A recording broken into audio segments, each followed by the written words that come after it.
যে নিশ্চয় আল্লাহর কাছে মনোনীত ধর্ম হচ্ছে ইসলাম।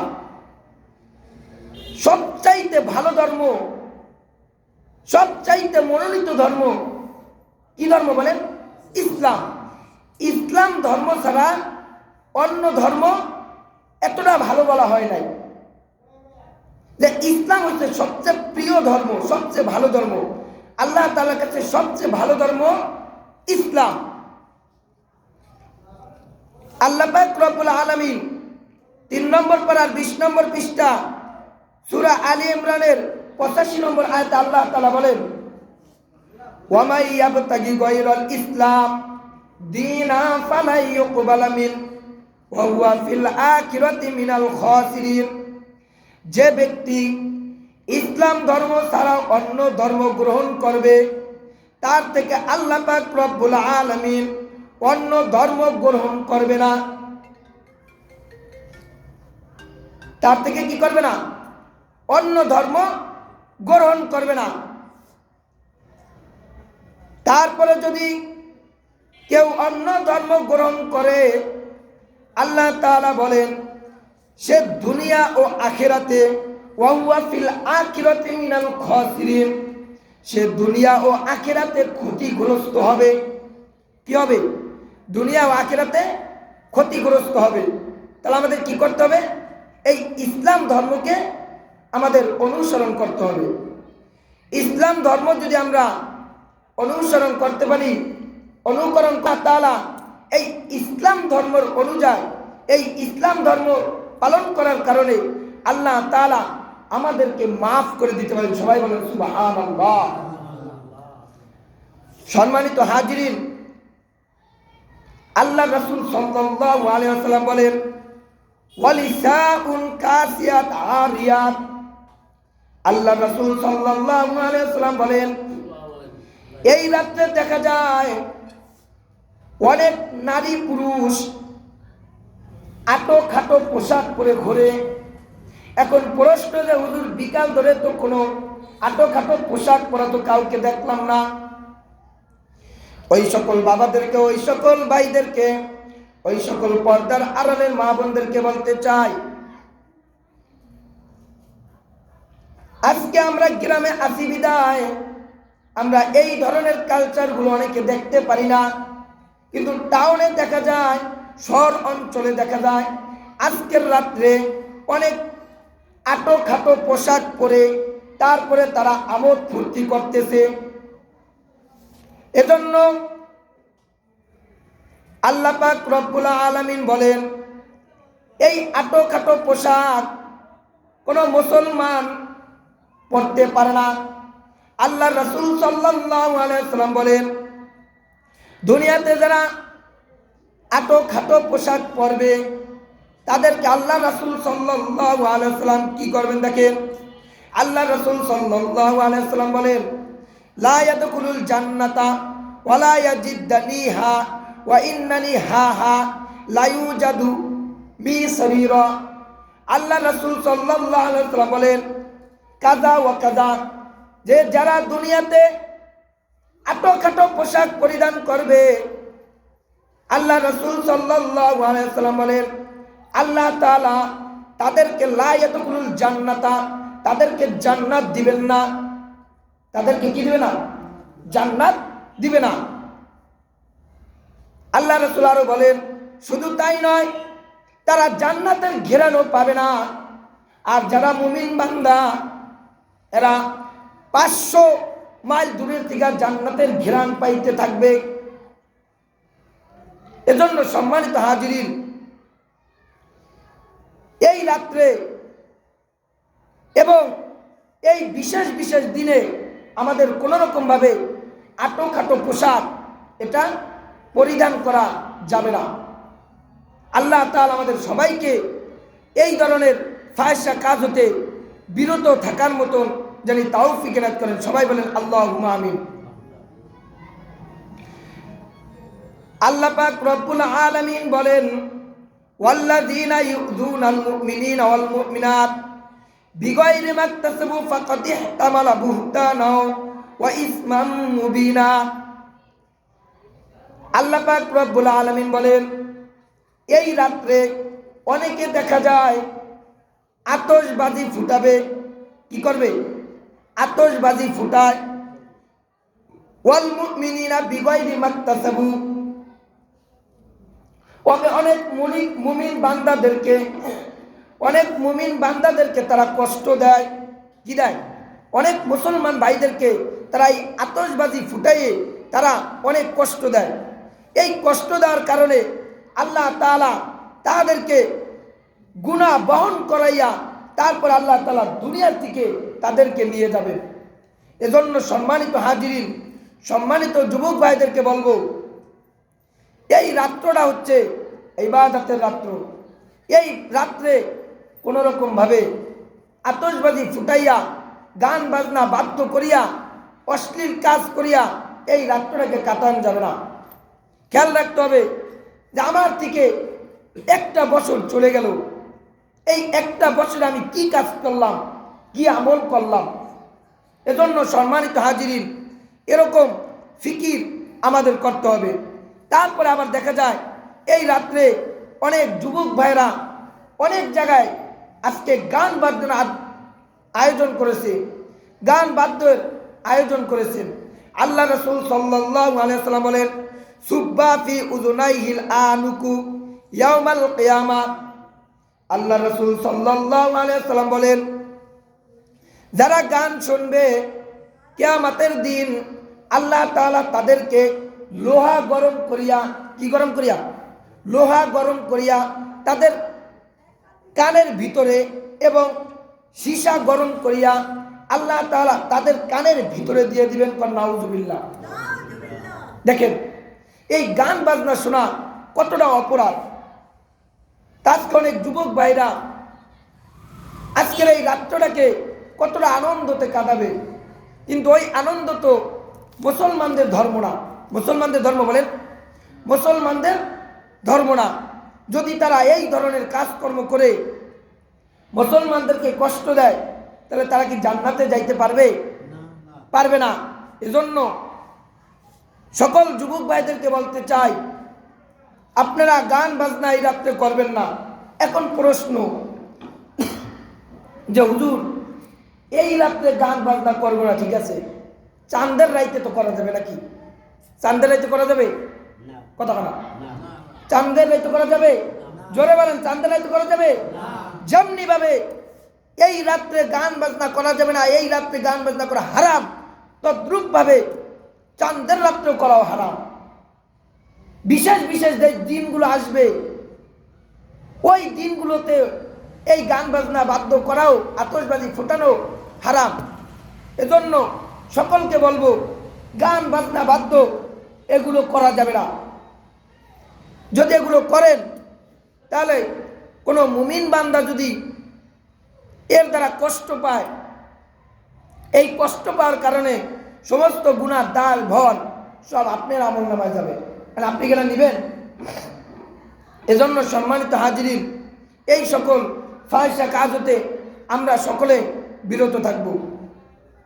আল্লাহ রাসূল সাল্লাল্লাহু আলাইহি ওয়াসাল্লাম বলেন, লা ইয়ারহামুল্লাহু মান লা ইয়ারহামুন নাস। ওই ব্যক্তি আল্লাহ তাআলার উপর রহম করে না যে ব্যক্তি মানুষের উপর রহম করে না। তাহলে কি করতে হবে? মানুষের উপর দয়া, স্নেহ, ভালোবাসা, মুহাব্বত আমাদের করতে হবে। এগুলো যদি আমরা করতে পারি, মানুষকে যদি আমরা ভালোবাসতে পারি, এই ভালোবাসার কারণে আল্লাহ তাআলাও কি আমাদেরকে ভালোবাসবেন। আল্লাহ রাসূল সাল্লাল্লাহু আলাইহি সাল্লাম অন্য হাদিসে বলেন, আল মুসলিমু মান সালিমাল মুসলিমুনা মিন লিসানি ওয়া ইয়াদি। যে খাঁটি মুসলমান ওই ব্যক্তি যাহার হাত ও মুখ হইতে অন্য মুসলমান নিরাপদ থাকে। এজন্য বাবাদেরকে বলতে চাই, যুবক ভাইদেরকে বলতে চাই, পর্দার আড়ালের মা বোনদেরকে বলতে চাই, এই দুনিয়া কোনো অস্থায়ী না, এই দুনিয়া হচ্ছে ক্ষয়স্থায়ী। অল্প কয়েকদিন দুনিয়ায় আপনি কেন এই ধরনের কাজগুলো করবেন? মনে রাখবেন আল্লাহ তাআলা কিন্তু দুইটা জিনিস বানাইছেন। কয়টা জিনিস? দুইটা জিনিস। দুইটা জিনিস কি? একটা হলো জান্নাত, একটা কি বলেন? জান্নাত। আর একটা হলো জাহান্নাম। এখন আপনি যদি দুনিয়াতে ভালোভাবে চলেন, আল্লাহর হুকুম মানেন, নবীজির তরিকা মতন চলেন, তাহলে আপনি যাবেন কোথায়? জান্নাতে। আপনি যাবেন কোথায়? জান্নাতে। আর যদি আপনি দুনিয়াতে যত ফাহিশা কাজ আছে, যত অশ্লীল কাজ আছে, নামাজ পড়বেন না, আল্লাহর হুকুম মানবেন না, নবীজির তরিকা মতন চলবেন না, তাহলে আমাদের যাইতে হবে কোথায় বলেন? আরো জোরে বলেন, জাহান্নামে। এজন্য আল্লাহ তাআলা আমাদের সবাইকে দুনিয়ার থেকে যেন আমল করে এবং আল্লাহর হুকুম মেনে তারপরে যেন আল্লাহ তাআলা আমাদেরকে যাওয়ার মতন জানি তৌফিক দান করেন। সবাই বলেন আল্লাহুম্মা আমিন। সম্মানিত হাজিরিন, আল্লাহ পাক রব্বুল আলামিন বলেন যে এই রাত্রে অনেকে সুদ খাইবে। কি খাইবে? সুদ খাইবে। আবার দেখা যায় এই রাত্রে অনেকে জুয়া খেলবে, অনেকে জেনা করবে। এজন্য আল্লাহ তাআলা কি বলেন দেখেন, আল্লাহ তাআলা বলেন 7 নম্বর পারা সূরা মাইদার 2 নম্বর পৃষ্ঠা 90 নম্বর আয়াত আল্লাহ তাআলা বলেন, ইয়া আইয়ুহাল্লাযীনা আমানু ইন্নামাল খামরু ওয়াল মাইসিরু ওয়াল আনসাবু ওয়াল আজলামু রিজসুম মিন আমালিশ শাইতান ফাজতানিবুহু লাআল্লাকুম তুফলিহুন। আল্লাহ তাআলা বলেন, তোমরা মদ থেকে, জুয়া থেকে, জেনা থেকে, সুদ থেকে তোমরা বেঁচে থাকো। আবার অনেকে এই রাত্রে অনেক ভাগ্য নির্ণয় করে। কি নির্ণয় করে? ভাগ্য নির্ণয় করে। ওই সকল ভাইদেরকে, ওই সকল পর্দার আড়ালের মা বোনদেরকে বলতে চাই, আপনার ভাগ্যে কি লেখা আছে একমাত্র জানে কে? আল্লাহ। একমাত্র জানে কে? আল্লাহ। এখন আগামীকালকে আমার কি হবে আমি কি জানি বলেন? আপনারা কি জানেন আপনাদের কি হবে আগামীকালকে? জানেন না। তা জানে কে বলেন? আল্লাহ। কিন্তু অনেক ভাই দেখা যায়, অনেক মা বোন দেখা যায় যে ভাই তোমার হাতটা দেখি। কি দেখি? তোমার হাতটা দেখি। তারা হাত দেখে বলে যে তোমার মনে হয় এই জিনিসটা হবে, তোমার কি হবে? এই জিনিসটা হবে। তাহলে এটাকে এই জিনিসটা করার কারণে তাকে বলা হয় গুণক। এখন আল্লাহ তাআলা বলেছেন যে মানুষের ভাগ্য নির্ণয়, মানুষকে কিভাবে পরিচালনা করব, মানুষ সামনে কি করবে না করবে, এটা আমি আল্লাহ তাআলাই কি ভালো জানি। মানুষের আপদ বিপদ এটা কোনো মানুষ জানে না। কোথায় কি হবে এটা কোনো মানুষ জানে না। কখন মৃত্যু হবে, কখন মৃত্যু হবে, এই জিনিসগুলো একমাত্র আমি আল্লাহ জানি, এছাড়া আর কোনো মানুষ জানে না। এখন যদি আপনারা এই ভাগ্য নির্ণয় করেন, গণকি করেন, তাহলে আল্লাহর সাথে শিরক হবে না বলেন? আল্লাহর সাথে কি হবে? শিরক কি হবে? এজন্য সম্মানিত ভাইদেরকে বলতে চাই, এই ধরনের কাজ থেকে আল্লাহ তাআলা জানি আমাদের সবাইকে হেফাজত থাকার মতন জানি তৌফিক দান করেন। সবাই বলেন আল্লাহুম্মা আমিন। আরো জোরে বলেন আল্লাহুম্মা আমিন। এখন কিছু সম্পর্কে আলোচনা করব মা বোনদের বিষয় নিয়ে। অনেক মা বোনরা আছেন, অনেক বোনরা আছেন যে তারা কিছু আমলের কথা শুনতে চান। তারা বেহুদাভাবে তারা স্বামীর সাথে এবং ছেলের সাথে, মেয়ের সাথে বেহুদাভাবে ঝগড়া লিপ্ত থাকে। আল্লাহ তাআলা মা বোনদের সম্পর্কে 4টি আমলের কথা বলেছেন। কয়টা আমল? 4টি আমল। এবং মা বোনদের চারটি সাজ, এই চারটি সাজে সজ্জিত করা যাবে না। এই কথাগুলো বলে আমি আমার বক্তব্য শেষ করব। আল্লাহ রাসূল সাল্লাল্লাহু আলাইহি সাল্লাম বলেন, আল মারওয়াতু ইযা সাল্লাত খামসাহা ওয়া সাআত শাহরাহা ওয়া আহসানাত ফারজাহা ওয়া তাআত বালাহা ফালতাদখুলান্না মিন আই আবুবিল জান্নাহ। আল্লাহ রাসূল সাল্লাল্লাহু আলাইহি সাল্লাম বলেন যে আল মারওয়াতু ইযা সাল্লাত খামসাহা, যে এক নম্বরে মা বোনদেরকে 5 ওয়াক্ত নামাজ পড়তে হবে। কয় ওয়াক্ত নামাজ? 5 ওয়াক্ত নামাজ। খেয়াল করবেন, মা বোনরাও খেয়াল করবেন যে এক নম্বরের আমল হচ্ছে যে এই চারটি আমল যদি আপনার ভিতরে থাকে, কাল কিয়ামতের দিন আল্লাহ রাসূল সাল্লাল্লাহু আলাইহি ওয়াসাল্লাম হাদিসে বলেন যে আপনার জন্য জান্নাতের 8টি দরজা খুলে দেওয়া হবে। সবাই বলেন সুবহানাল্লাহ। কয়টি দরজা? 8টি দরজা মহিলাদের জন্য কাল কিয়ামতের দিন খুলে দেওয়া হবে। কেন? তাদের ভিতরে যদি এই 4টি আমল থাকে। কয়টি আমল? 4টি আমল। আর যদি এই 4টি আমল না থাকে, তা কি জান্নাত পাইবে? ফেরেশতারা মুগিল নিয়ে দাঁড়াই থাকবে যে আহেন, স্বামীর লাগে ক্যাসমাস করি যা, পোলা বান্ডে ভাত না দিয়া, স্বামীরে আদর না দিয়া, স্বামীকে স্নেহ ভালোবাসা না দিয়া তুমি আইসাও জান্নাতের দ্বারে। মুগিল লইয়া ফেরেশতারা দিবে দাওয়া। তাহলে এগুলা মা বোনদের দরকার আছে না? এখন মা বোনরা যদি শূন্য, যদি আমল না করে, তাহলে কি হবে বলেন?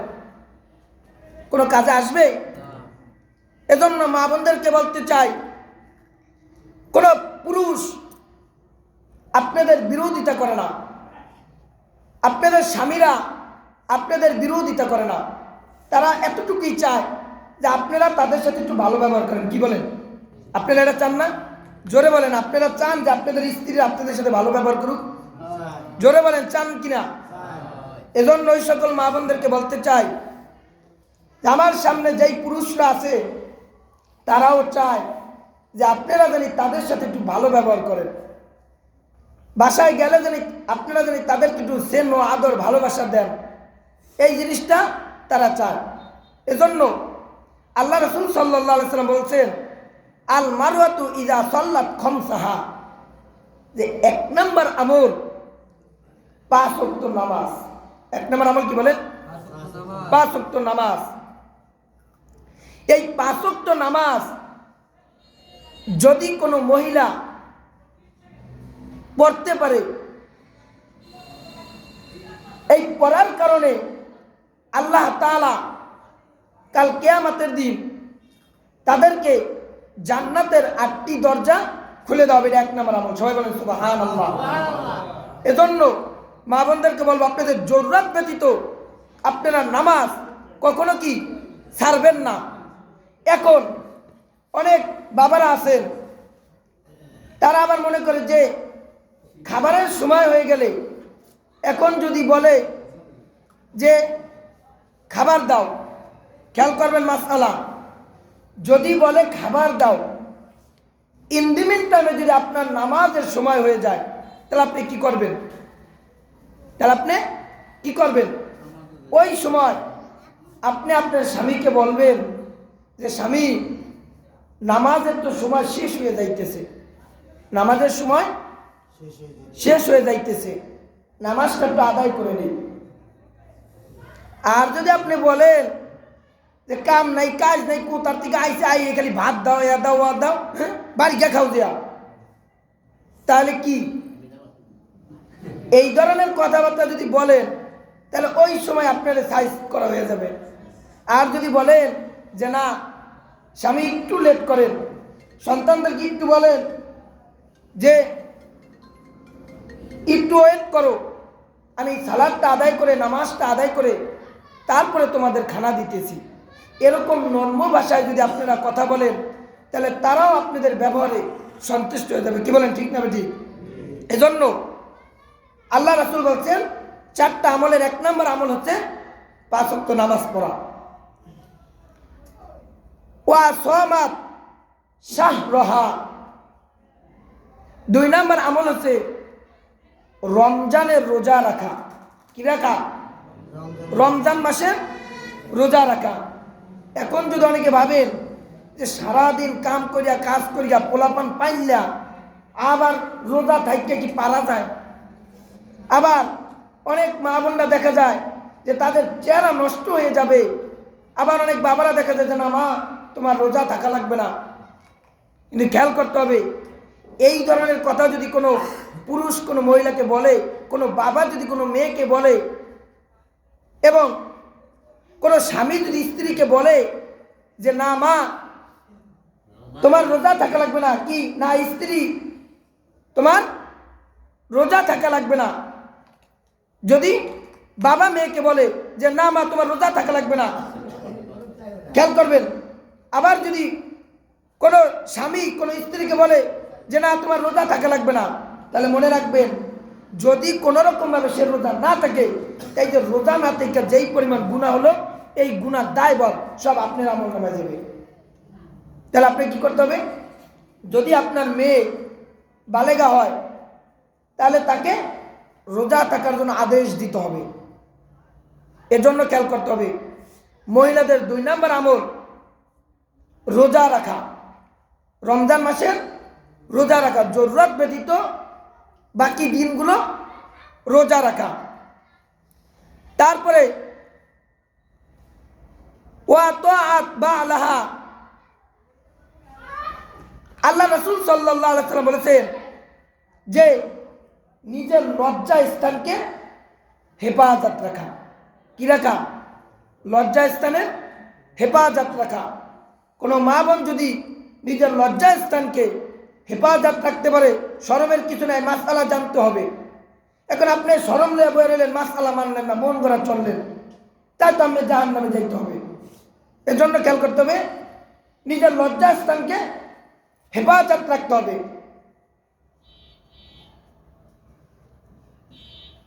ফালতাদখুলান্না মিন আইয়ি আবুবিল জান্নাহ। আল্লাহ রাসূল সাল্লাল্লাহু আলাইহি ওয়াসাল্লাম বলেন স্বামীর খেদমত করা। কি করা? স্বামীর খেদমত করা। এখন সব করলেন, স্বামীর সাথে রাগ করিয়া বয়ে রইলেন, তাহলে কি জান্নাতে যাওয়া যাইবে? জোরে বলেন, জান্নাতে যাওয়া যাইবে? তাহলে জান্নাতে গোলাম যাওয়া যাইবে না। এজন্য আপনার স্বামীকে আপনার আদর, স্নেহ, ভালোবাসা, মোহাব্বত, ইজ্জত, সম্মান, ইজ্জত এটা দিতে হবে আপনার। আপনার স্বামীকে আরেকজন দিবে না। এখন আপনি যদি আপনার স্বামীকে আদর, স্নেহ, ভালোবাসা না দেন, তাহলে আপনার স্বামী কোথায় যাবে বলেন? মনে রাখবেন মাসআলা, ওই সময় যদি আপনার স্বামী কোনো রকম ভাবে কোনো গুনায় লিপ্ত থাকে, এই গুনায় লিপ্ত হওয়ার কারণ সম্পূর্ণ আপনি। এজন্য সম্মানিত মা বোনদেরকে বলবো, আপনি আপনার স্বামীকে অনেক সম্মান করবেন, ইজ্জত করবেন। মসজিদ থেকে যাওয়ার পরে তার 1 গ্লাস পানি দিবেন, কাজ শেষ করে আসার পরে একটু বাতাস করে দিবেন। আমি কবেন হুজুর শীতকালে আবার বাতাস, মানে একটা কথার কথা। যদি আপনি দেন, সে বলবে না দেওয়া লাগবে না, ঠিক আছে। গরমে ভিতরে বসে আছে, একটু পানি দিবেন। রাত্রে ঘুমাই আছে, আপনি একটু পাও টিপে দিবেন, দেখবেন আপনার উপর কতটা আন্তরিকতা আসে। ওই সময় যদি আপনি আপনার স্বামীর মনটাকে উজাড় করে, মনটাকে ভালো রেখে যদি বলেন যে ময়নার বাপ আমার এই জিনিসটা একটু দরকার, কি আমার এই জিনিসটা একটু প্রয়োজন, এই শাড়িটা প্রয়োজন, এই কাপড়টা আমার প্রয়োজন, এই আসবাবপত্রটা আমার প্রয়োজন, দেখবেন সাথে সাথে কবুল করে নিচ্ছে। সবাই বলেন সুবহানাল্লাহ। এই খেলা কার? আমার আল্লাহ। তাহলে এরকম ভালোবাসা দিতে হবে। আর যদি আপনি হেয়ার লাগে খ্যাত খ্যাত কইরা, তার সাথে খারাপ আচরণ কইরা যদি বলেন যে আমার এই জিনিসটা দরকার, খবরদার ওই সময় এরকম আবদার করবেন না, তাহলে কলম কিল সব পিঠ টিকে পড়বে। কি আমার কথা রাগ করতেছেন আপনারা? এজন্য ওই সকল মা বোনদেরকে বলতে চাই, স্বামীর খেদমত করবেন। অনেকে স্বামীর সাথে মানে ঘরের কাজের বুয়ার চাইতো খারাপ ব্যবহার করে, কাজের বুয়ার সাথে এরকম ব্যবহার করে, এর চাইতো নিকৃষ্ট ব্যবহার করে। কিন্তু মনে রাখবেন, আপনার স্বামী আপনাকে যখন আপনার বাবার বাড়ি থেকে নিয়ে আসছে, আপনার সম্পূর্ণ দায়ভার সে দায়িত্ব নিয়ে আসছে, সে দায়িত্ব নিয়ে আসছে। আপনি বিপদে পড়ে দেখেন, আগে আপনার স্বামী ওই বিপদ রক্ষা করার চেষ্টা করবে, আর আজকে আপনি স্বামীর সাথে যাইতেই ব্যবহার করতেছেন। এখন অনেক মা বোন হাসতে পারেন, ওই সকল মা বোনদেরকে ধিক্কার জানাই যে যারা স্বামীর সাথে খারাপ ব্যবহার করেন, যারা স্বামীর সাথে ভালো আচরণ করেন না, ওই সকল মা বোনদেরকে ধিক্কার জানাই। আর যারা স্বামীর সাথে ভালো ব্যবহার করেন, স্বামীদেরকে আদর দেন, স্নেহ ভালোবাসা দেন, তাদেরকে আমরা অনেক ভালোবাসি এবং তাদেরকে আমরা শুভেচ্ছা দেই। কেন? তারা স্বামীকে আদর করে, স্বামীকে ভালোবাসে, স্বামীকে স্নেহ করে এবং তাদেরকে আমরা স্বাগত জানাই। এজন্য আল্লাহ রাসূল সাল্লাল্লাহু আলাইহি ওয়াসাল্লাম বলছেন যে এই 4টি আমল কোনো মহিলাদের ভিতরে যদি থাকে, তাহলে ওই মহিলারা কাল কিয়ামতের দিন জান্নাতের 8টি দরজার যে কোনো দরজা দিয়ে সে জান্নাতে প্রবেশ করতে পারে। সবাই বলেন সুবহানাল্লাহ। আবার দেখা যায় আমল সবই ঠিক করে, করার পরে বেপরদাভাবে রাস্তাঘাটে চলাফেরা করে। কি আছে না? জোরে বলেন, আছে কি না?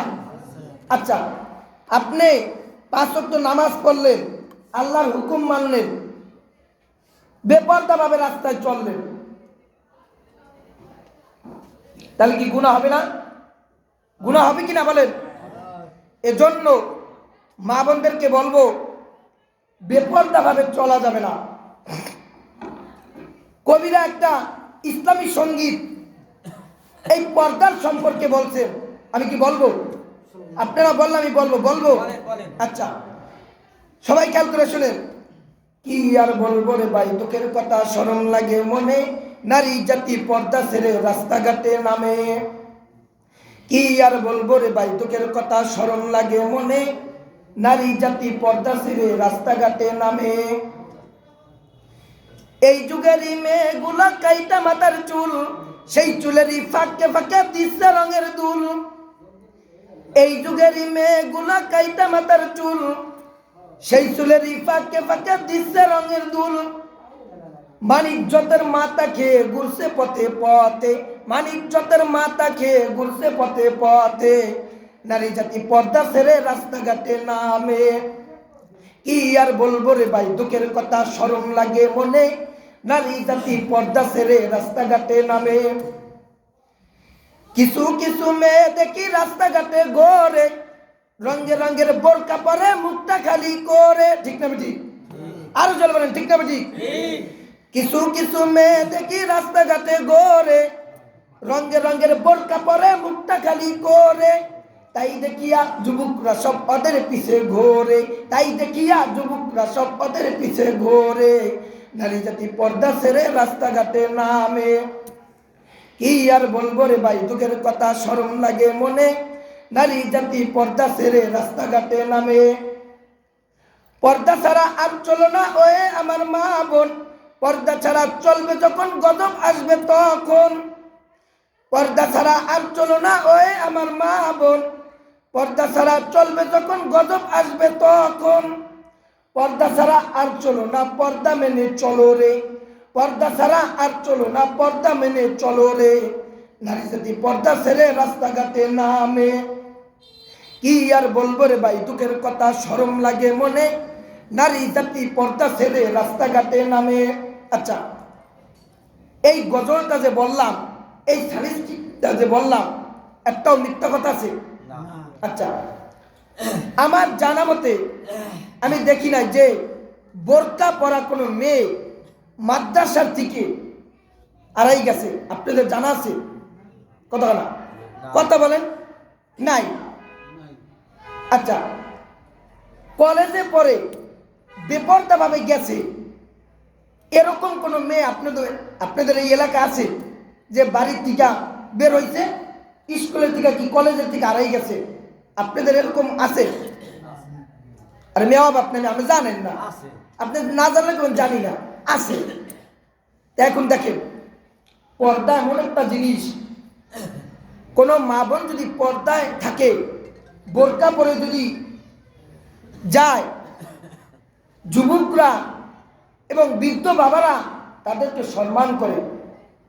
খেয়াল করে দেখবেন, বাসে যদি কোনো মহিলা ওঠে, ওই সময় যদি কোনো